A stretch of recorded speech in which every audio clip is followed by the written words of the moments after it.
Just want to get this out of the way, in case anyone's wondering, I am gay. I know it was kind of hidden, but I just want to get that out of the way. So since this is nurture versus nature, I want everyone here to be very honest with me right now, okay? We're just going to be honest with each other.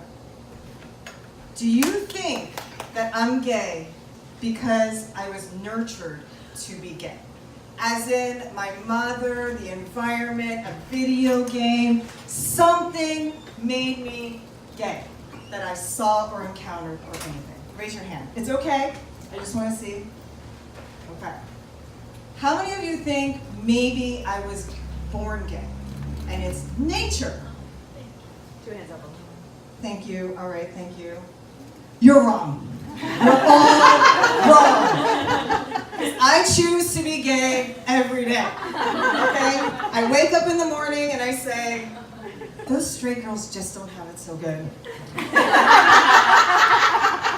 I don't want to be a straight girl today. I'm going to be gay today. All right? It's not cheap.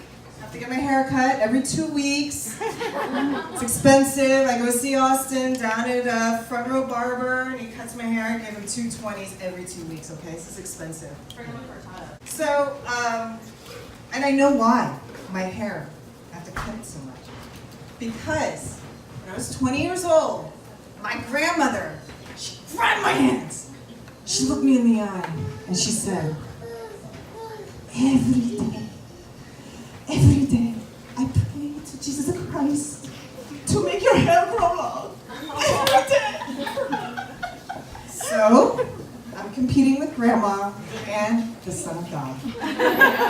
But now I've reached peak gay, which is I gayify the spaces I occupy and the people I'm with. So this is a very gay coffee shop right now. You're welcome. And we're all socialists and, you know, I don't know what's going to happen next. There's serve granola here, people. We're already going down. Yeah, so this is the big gay coffee shop. As soon as we leave, you can have it back. It's fine. Then there'll be a big gay bar, there'll be a big gay restaurant, so this is great. And I know this. I learned this the weird way, which is one day, I'm on the train with my friend Daisy, right? And she's like, she's a school teacher. She's a middle school teacher in Brooklyn. This is about 15 years ago. And she's like, homie, you gotta stand over there. You can't stand next to me. Why? Because my students, they ride this train. You can't be here next to me. They'll know I'm gay. And I was like, what? You have an asymmetrical haircut. You're wearing all black in the middle of summer. Everyone knows you're gay, okay? Like, you're an art teacher, okay? Like, what are you even talking about? She's like, no. You gotta stand over there, because I got kids on this train. I'm like, oh, I'm just gonna put my arm around you.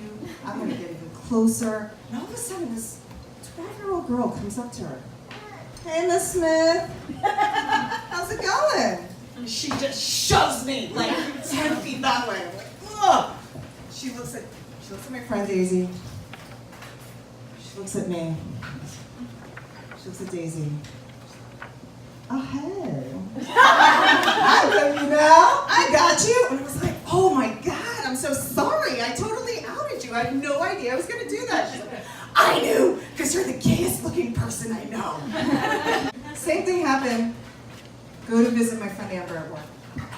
Same thing. She's got an asymmetrical haircut.